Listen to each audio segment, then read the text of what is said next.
All right, welcome everyone to this new episode of Let's Eat Cookies and Talk About Death. Tonight we'll be talking about green burial and green cremation. I am Kim Moldovsky, your host. I am also the bold belief builder at Scrappy Affirmations. I lead soul enriching workshops, transformative coaching, heartfelt rituals, and end of life planning. I've been leading discussions about death and end of life since 2019. So, big 5 year anniversary for me. And tonight I am thrilled to be here. Thanks, Phil. I'm thrilled to be here with the support of Brooke Benjamin and Inclusive Funeral Care. They have sponsored this discussion, which makes this information easily accessible and available to all without me having to charge. So thank you very much for that, Brooke.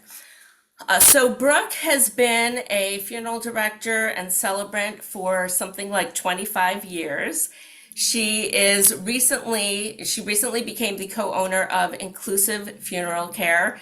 In her previous position, I actually worked with her regarding my father's death, and I was just so amazed. Sometimes you deal with people who you know are just doing exactly what they are meant to be doing. And Brooke is amazing at what she does. She brings comfort, support, and respect to a variety of families.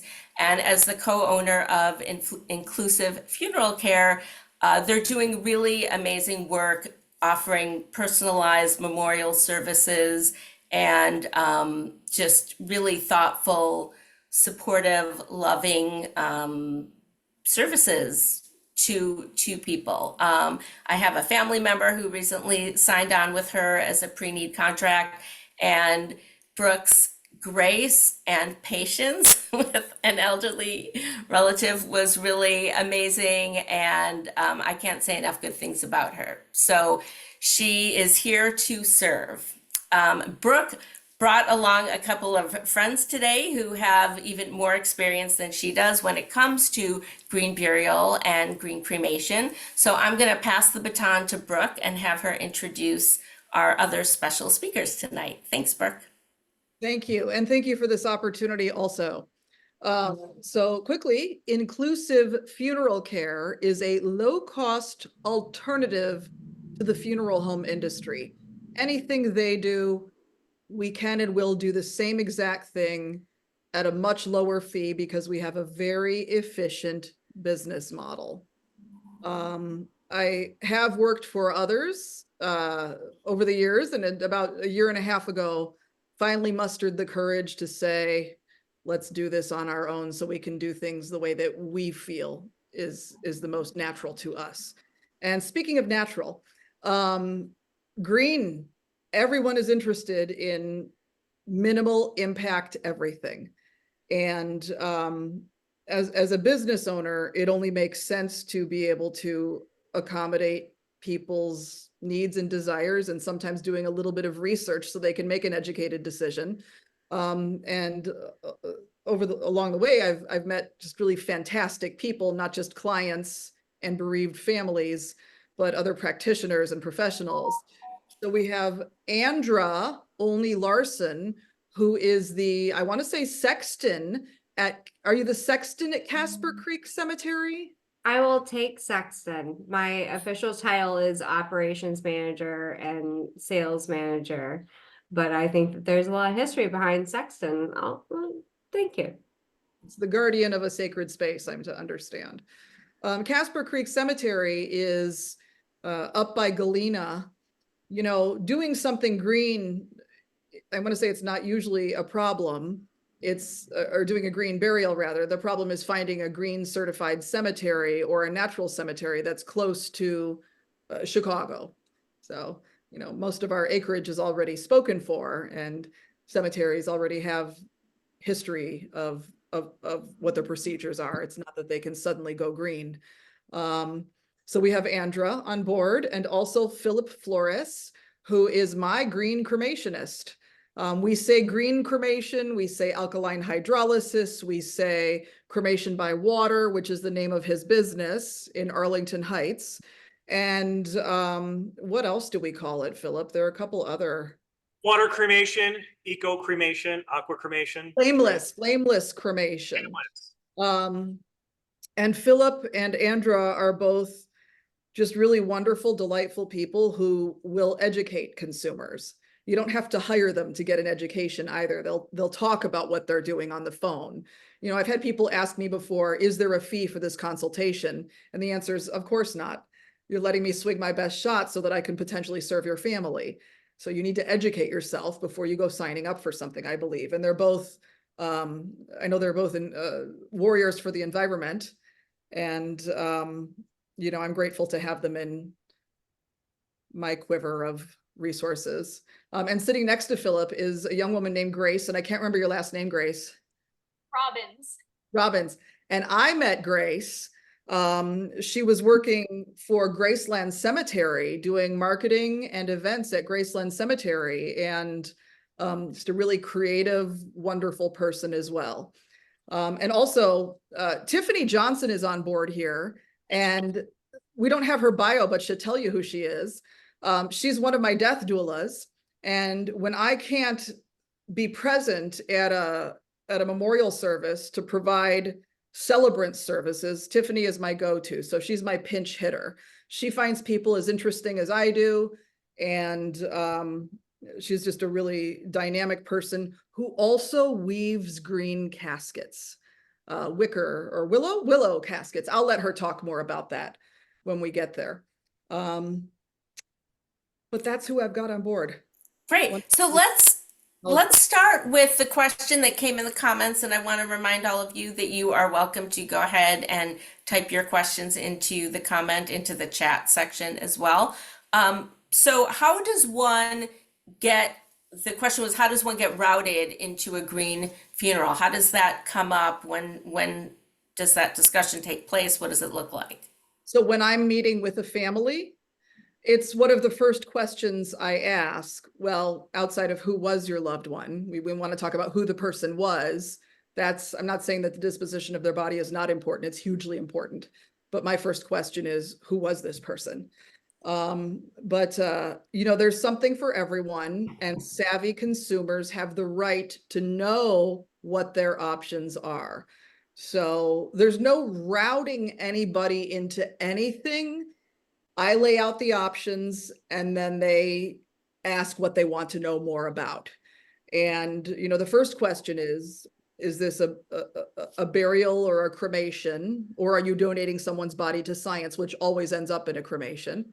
But is this a burial or a cremation? And if it's a cremation, it's a little bit easier to talk about green options because it's convenient. You know, Casper Creek, which is, you know, when people say they're interested in green cemeteries, it's the first thing that comes out of my mouth is Casper Creek, because it's a beautiful place, and Andra and everyone else there is so down to earth and easy to talk to, and there's a fantastic echo. Like, it's my favorite place. But the problem is not convincing people, but it's a distance from Chicago. So that's the one drawback. There are other green, you know, I don't have a horse in the race financially. Whatever works for you, ma'am, whatever you want, I'll find something for you. But you know, I believe there's another, not green, but it's a hybrid cemetery in Cary, Illinois. And evidently there's something down south now. I think there was just an article about it, but I should have read it before this meeting. I did not, but I think there's something in the southwest suburbs. There is. I think they're down in Springfield. There's a and they're Springfield. doing good work. Mhm. So can we- routing just means putting it on the table, you know, saying to people, you know, well, here's what's available to you. Can we pass it over to Andra and talk about that? Or maybe this is more you, like, how does one make the arrangements? Do they have to have a plot ahead of time? What do you do? How do you get the body to Galena, Illinois? How does all that work? Tell us a little bit about that. Sure. Are you comfortable with me kind of taking over a little bit here? Go Brooke? for it. Long story short, though, you need a funeral director Mhm. to move your loved one from the place of death into their own facility, and then ultimately to whatever cemetery you choose, be it Galena Absolutely. or anywhere. Okay. Right. So a big part for me is always having families feel empowered and knowing exactly what's happening and how these processes work. So Illinois is one of only 11 states in the country that requires a licensed funeral director to be part of every step. I choose to think of that as helpful, and it is wonderful working with folks like Inclusive Funeral Home, because the care and transportation that takes place for your loved one, are things that need a skilled hand and certain kinds of just elements for refrigeration, particularly in natural burial. That's something that they need to have the facilities to have, and it's something they can provide for families. So we are a certified conservation cemetery. We're one of only about 13 cemeteries in the country who are certified at that level, and that is to the Green Burial Council. I do also always want to share that that's certified. Sometimes within particular communities and religious groups, they're also engaging in these practices, but they don't need to have the kind of certification that we do because they're not putting that out to the public. So that's always something I do want to acknowledge, because this is a very sacred and very, in some ways, intuitive thing that we've always been providing. And what we do, getting to one of your earlier questions, Kim, is when we look at natural burial, we talk about three main precepts, which is that those who choose full body burial do not have embalming practice. The second is that there are no vaults or burial liners put into the ground. And the third is that everything that is put into the ground is biodegradable. This encompasses whatever the burial vessel is. That can be beautiful wicker caskets. Orthodox Jewish caskets also follow these same requirements. And most of what I see in the families I care for choose shroud burials. And those can be, there are pre-made ones that folks can buy online. And then some of them are very, very intimate, and they're things like quilts made from the family, cotton and beautiful. And we can help in tandem with the funeral director to be able to provide the stability that's necessary to be able to encompass these very, very personal elements. One of the things that sets apart a conservation cemetery from a natural burial ground is that we also provide very, very methodical restoration of the habitat where our cemetery operates. And in our case, because it is the prairie state, we do shortgrass prairie. It also means that we are protected by conservation easements. And so this land is protected for all of time.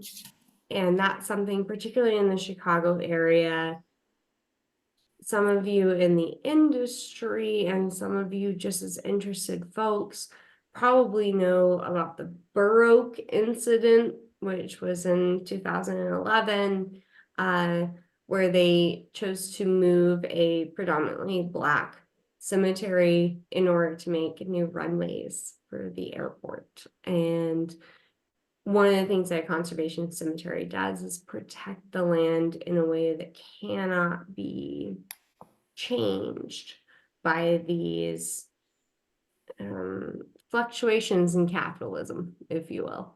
Uh, So another way of putting that, if you don't mind me, is when you're looking at the cost of your burial plot, you're also investing in keeping the land as natural as possible, which I think is a pretty cool idea. Absolutely. I mean, so many of us, every time you go to the grocery store or anything like that, I look at, which paper towel is the best for the environment and aligns with my values. And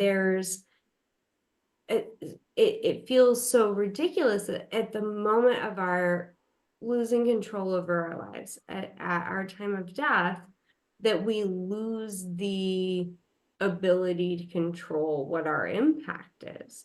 And that's one of the things that I'm so proud to work in this industry and be able to allow for that as well.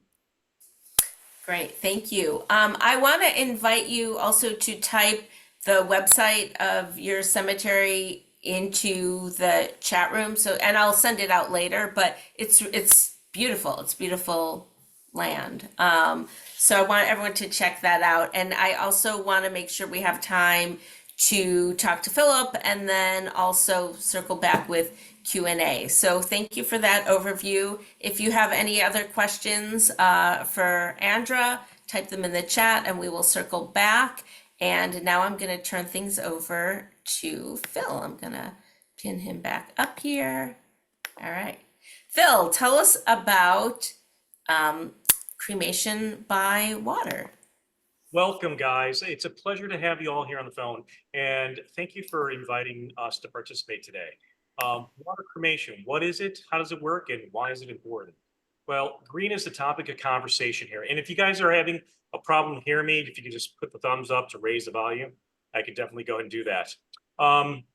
Water cremation is, well, the opposite of what fire cremation is, right? So fire cremation is something that's incredibly high temperature, right? So 1600, 1700, 1800, 1900 degrees of temperature to create sterility. Nothing wrong with it. It's a fantastic choice, especially for those that want to continue to do something like that. What I really love about water cremation is it introduces other ways of doing things, and it's not a brand new concept. I guess in the grand scheme of things, if you are under the age of 30, you might say, oh, this is new, right? If you're over that, you might think to yourself, well, it's not so new because it's been taking place for quite some time. So let me elaborate. What water cremation is the slow and gentle flow of warm water that circulates through our vessel. As the water circulates, notice how my fingers are moving. It's an example of what happens to air and water. So not to get chemistry on you, but what is water? It's H2O, right? Let's stop and think about the percentage of air that we have in water. Well, how do you convert air from a liquid to a gas? You apply a little heat. So as you warm up water, and it's just the slightest heat source, it will start to go ahead and make water evaporate, turn into vapor, which helps convert water from air from a liquid to a gas. It's actually the air molecules that are reflecting in my finger. And if my index finger represented a hair follicle, as the air runs past the hair follicle, it breaks down the silkiness. As the air breaks down the chemical bonds that makes a hair follicle coarse and or silky, and it converts it into gray water. Same thing happens with our outer liner, our skin, our tissue, including the bone marrow in our bones. The water gets absorbed into the bones the same way blood comes out of our bones when our brains tells our bones to provide us with fresh blood. It leaves the body completely pathogen free. So there's no DNA, there's no RNA. It's the exact same process that takes place with a green burial, except we do what Mother Nature does faster, and we do it a little bit more efficiently. That's what a water cremation is. So why do families choose to go with a water cremation? Typically, it's because they're looking for an alternative to fire and or burial, and or they just don't like the idea of how fire sounds, right? 1,800 degrees, 2,000 degrees, that just seems wrong to some people. The idea of leaving the world in a better place using more sustainable resources is why people will tend to go with a water cremation. That's what it is. Does that help? Does that resonate with everybody here? Thumbs up? No? Yes? Thumbs Thank up. you. And I also would like to say, as someone who runs a conservation burial area, I'm deeply in support of aquamation, alkaline hydrolysis. And one of the things that you are able to do, Phil, is to serve families who don't have the opportunity to get out to green burial areas that we can have. And I think it's always important, especially with conversations like this, to let everyone know that we're all on the same team and we serve different needs. And what you are able to offer to folks in urban areas is so important. And yeah, I'm glad. I think you explained that very, very well. Thank you. And if you don't mind, what I'm going to do is I'm going to share my screen for just a quick moment because I want to show you what I consider to be the perfect depiction of what really Brooke exudes when she's sharing and communicating with customers on options that are available. So Kim, if you don't mind, I'm going to go ahead and Let's see if you can. If you can't, let's see. One participant. disabled. I think you can. Go ahead and try. No? Okay. Um, um, okay. Now try it.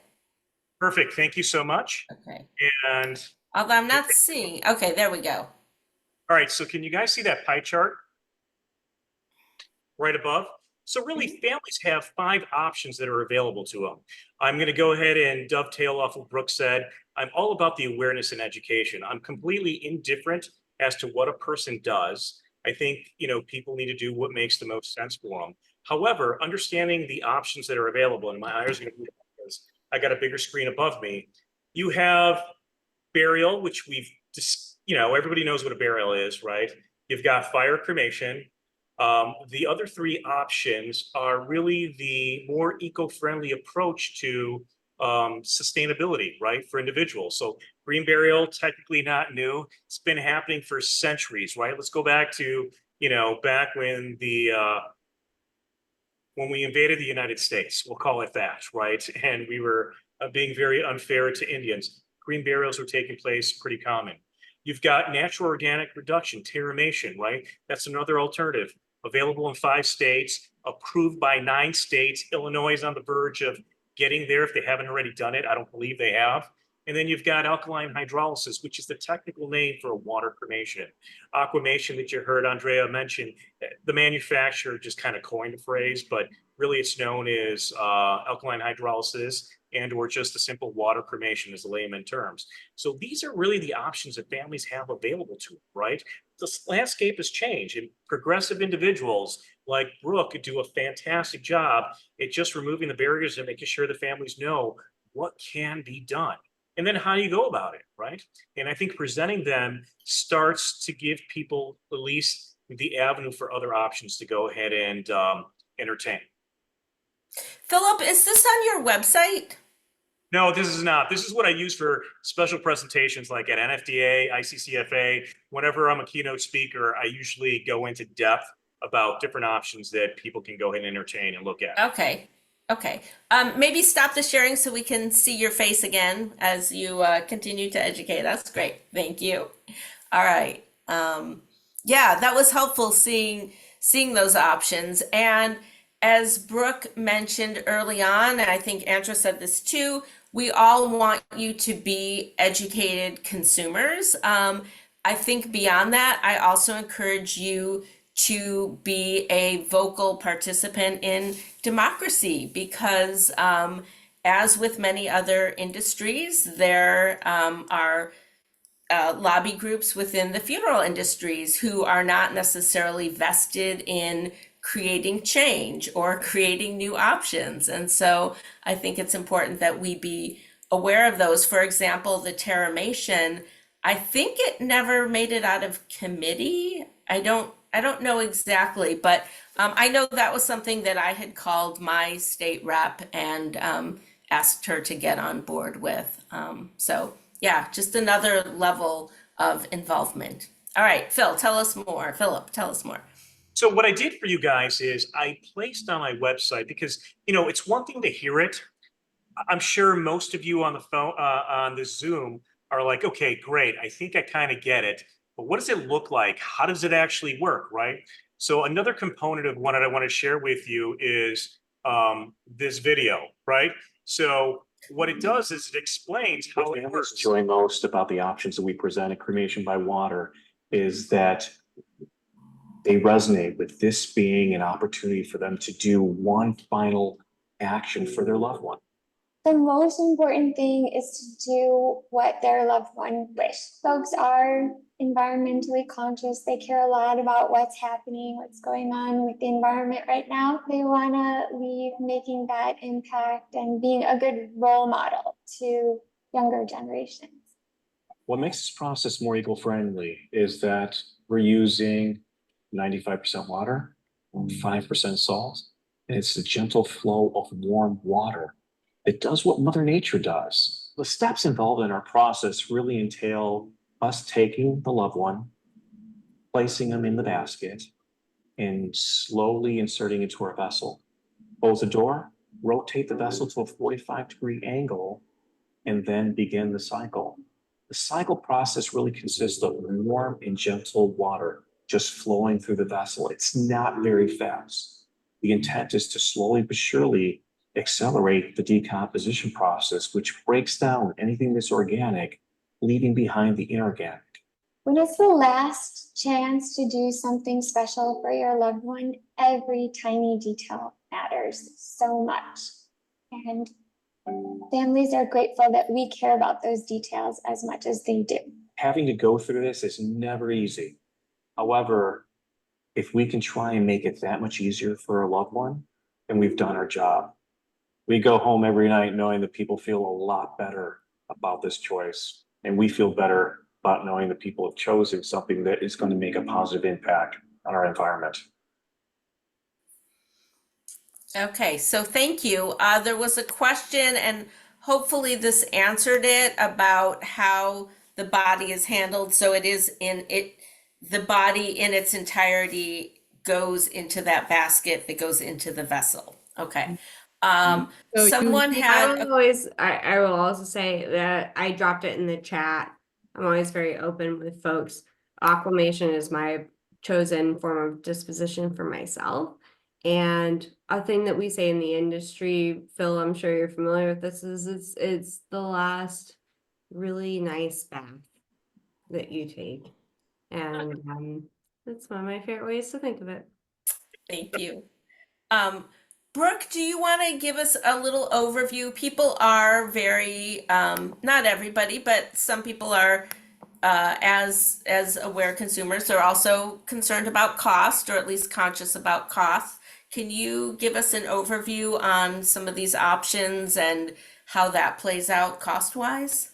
Surely, and I can also talk in a little bit about some of the nuances of the experience of attending a green cremation or a green burial. It's different. And it's funny, what's progressive is going back to older ways of doing things. So the least expensive cremation is what we would call a direct cremation. It's exactly what it sounds like. It means that the family has said goodbye to their loved one and their body, either on the deathbed or thereafter, or they're bypassing the right to have any kind of viewing or visitation. So a simple, direct, and it's funny, I may change my language in the future, but right now I call it a traditional cremation. It's what people think of traditionally as a cremation, means a gas flame. So my fees for a simple, direct, traditional cremation come in under $2,000. There are government fees on top of that that are non-negotiable, no matter who's handling services. And I will say that with a traditional cremation, every human body has to go into some sort of vessel. It's the only way that they can get someone into a cremation chamber is to slide minimally a cardboard box. And that cardboard box may be the simplest, least expensive vessel, but it's not the greenest. I think they use chemicals when they're making cardboard. The greenest cremation vessel would be one of Tiffany's willow caskets, or bamboo, the fastest naturally replenishing resource known to man. Like a bamboo forest can come back in 18 months or something like that. But with a green cremation, you don't need that. Actually, we don't use that at all. It is simply an adult life-sized metal basket, as Phil said. I think you leave as you came in, so there are no fabrics, you know, that are part of the cremation process. There's modesty, right? But modesty, dignity, and respect is never too much to ask for, but there's no fabric, no jewelry, nothing. You know, one difference between a traditional and a green cremation is that with a traditional cremation, sometimes people want to cremate items with the person, and that's not something we can do with a green cremation because this is green. So we have to, if you're going to say you're going to do things this way, you're going to do things this way. And most people appreciate that sensibility. So my fees to take custody of someone's body, to hold on to them, to keep them refrigerated, safe and sound under refrigeration, like I said, not being tampered with. The public doesn't usually realize how much goes into this process, everything that's going on behind the scenes in terms of human resources and bureaucracy and chasing down a doctor for a death certificate. And I'll tell you, about 30% of the death certificates I receive from doctors have to be corrected. So oftentimes we're going through these steps multiple times. So managing the bureaucracy, applying for a cremation permit, counseling the family, showing up for them as human beings, making sure that everything is to the letter of the law. We do use best business practices, and you know, there's a lot of TLC that goes, and I guess the young kids call it emotional labor, walking someone through the process. So that's what's included. It's getting the job done as well as the cremation itself, transferring someone into our care, transferring them to the crematory. With a green cremation, again, you don't need the cardboard box. The cremation is about $300, $350 more, thereabouts. So one thing I'll say about green, and you can correct me if I'm wrong, and this may be a whole other, sometimes I have felt over the years, like people who, if you're able to live your life putting the environment ahead of convenience, that's a privilege. Things tend to cost a little more. It's not as convenient always. It's not the fastest way to do something necessarily, but people who are interested in green procedures, they're interested in green procedures. I have had a couple families not realize it was an option and then choose it. Certainly that's happened, but most people who come to us, to my company anyway, and we haven't even gone so far as to have ourselves listed with the Green Burial Council yet. We're still working on that. But people tend to know what they want. Or if they don't know what they want, their minds are open to other possibilities. So about $2,000 for a simple direct cremation plus government fees, and then a green cremation is slightly more expensive. A different process. It takes a little bit longer. You know, it's different. Yeah. I have the experience of having worked with inclusive funeral homes on multiple burials and with families that really run the gamut of what their socioeconomic standing is, but this is important to them, and I think it's really important that Brooke highlighted that. And excuse me, I'm just getting over a cold. I'm okay, I promise. I just cough like that sometimes. But there's a really interesting thing that comes down to what is the cost? What is the cost for a green burial? And it wildly varies. Some things mean that you're not buying a casket that is oftentimes overpriced, oftentimes made of exotic woods, metal and plastic. Those things are eschewed from it. The fact that no embalming takes place, no burial vaults are used. These are, I personally, as a practitioner, don't like to focus on this. But it is a math problem, and these things are removed and removed and removed from what your experiences as a family, both as a financial burden and the way I think of it as these other things that are lifted out there, more emotional as well. One of the things that sets our cemetery apart is about 50% of what a family pays is actually a direct donation to 501c3. And that is a tax deductible contribution. And it's about half. The rest goes to opening and closing of the grave, those kinds of costs that Brooke talked about, that TLC, that care for the living, as well as what we do to care for the deceased. And the reason our cost structure is like set up that way is that this is never meant to be a booming business. This is meant to be an act of love for always.